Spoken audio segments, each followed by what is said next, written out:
ഇനി കോഴിക്കോട് നിന്നുള്ള വാർത്തയാണ്. കോഴിക്കോട് പെൻഷൻ ലഭിക്കാത്തതിനെതിരെ ഒറ്റയാൾ സമരം നടത്തി ശ്രദ്ധേയനായിരുന്ന ഭിന്നശേഷിക്കാരൻ ആത്മഹത്യ ചെയ്തു.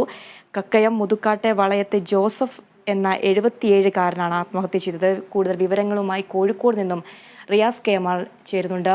റിയാസ്, എപ്പോഴായിരുന്നു ഈ സംഭവം? എന്തൊക്കെയാണ് കൂടുതൽ വിവരങ്ങൾ? ഏറെ വേദനാജനകമായൊരു വാർത്തയാണ് പങ്കുവയ്ക്കാനുള്ളത്. പെൻഷൻ ലഭിച്ചിട്ട് 1 വർഷത്തിലേറെയായെന്ന് കാരണം ചൂണ്ടിക്കാട്ടി പെൻഷൻ ലഭിക്കാത്തതിന് സർക്കാരിനെതിരെ ഒറ്റയാൾ സമരങ്ങൾ നടത്തി ശ്രദ്ധേയനായിരുന്ന ഭിന്നശേഷിക്കാരൻ കോഴിക്കോട് കക്കയം മുതുകാടുള്ള വളയത്ത് ജോസഫ് എന്ന പാപ്പച്ചനാണ് ആത്മഹത്യ ചെയ്തത്.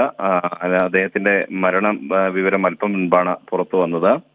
പെൻഷൻ ലഭിച്ചില്ലെങ്കിൽ മരിക്കുമെന്ന് ചൂണ്ടിക്കാട്ടി അദ്ദേഹം ചക്കിട്ടപ്പാറ പഞ്ചായത്തിലും പോലീസിലുമെല്ലാം നോട്ടീസ് നൽകിയിരുന്നു.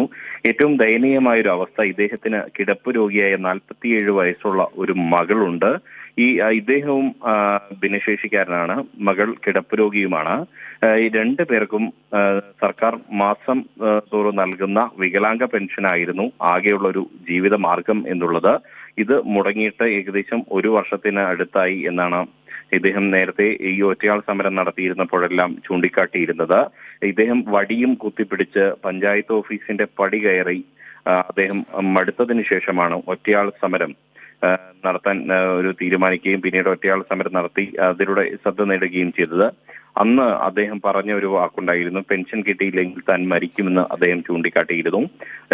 മാത്രമല്ല ഇത് സംബന്ധിച്ച ഒരു നോട്ടീസ് അദ്ദേഹം ഈ ചക്കിട്ടപ്പാറ പഞ്ചായത്ത് സെക്രട്ടറിക്കും ഒപ്പം പെരുവണ്ണാമൊഴി പോലീസ് ഉദ്യോഗസ്ഥർക്കും കൈമാറുകയും ചെയ്തു. പെൻഷൻ കിട്ടിയില്ലെങ്കിൽ താൻ മരിക്കും എന്ന നോട്ടീസായിരുന്നു അദ്ദേഹം അന്ന് നൽകിയിരുന്നത്. അങ്ങനെ ഒരു വ്യക്തിത്വമാണ് ഇപ്പോൾ